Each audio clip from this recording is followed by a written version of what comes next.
Hi, I'm Liz from the Gaia Project. This video is an introduction to the heating calculations that go along with the process of doing an energy audit.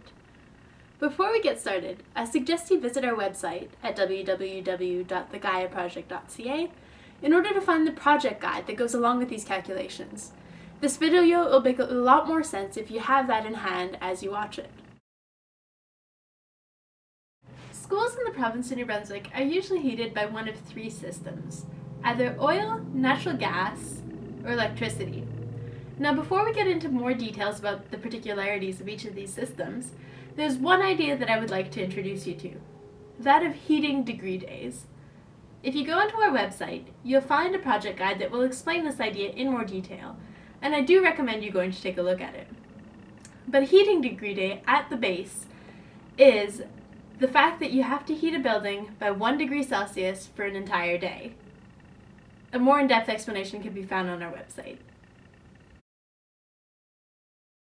As you go through the process of looking at your utility bills, one of the things that you do need to pay attention to is the dates at which the readings were taken on the meters. This won't be the same even in 2 consecutive months, and you need to account for this in your calculations.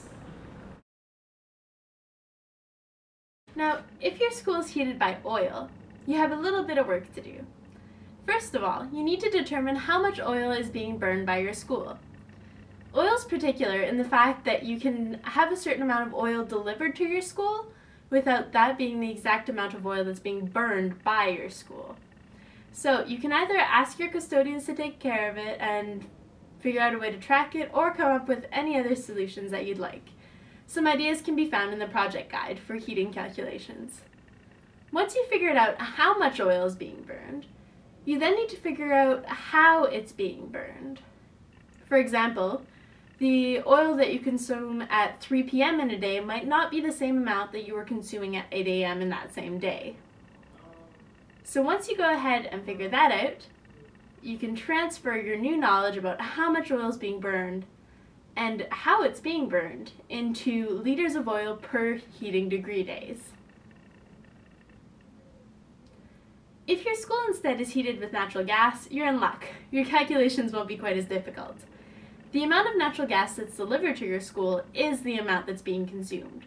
So if you take a look at the bills, the amounts in meters cubed that come into your school is the amount that your school is burning. Now, once you know how much natural gas is being delivered to the site and being consumed, you can figure out how many meters cubed of natural gas you need per heating degree day. This will allow you to compare, let's say, the use of a school in natural gas to another school that's heating themselves with oil. Finally, if your school is heated with electricity, this process is a bit more difficult, seeing as electricity is also used to power devices. Usually that base load that consumes electricity with such things as computers, laptops, etc., will stay pretty much the same over the course of the year. So if you have access to bills from previous school years, or a longer period of time, you'll be able to figure out what that base load is, and then isolate by how much the heating portion of your bill is changing. Once you've done that, again, the process is pretty much the same.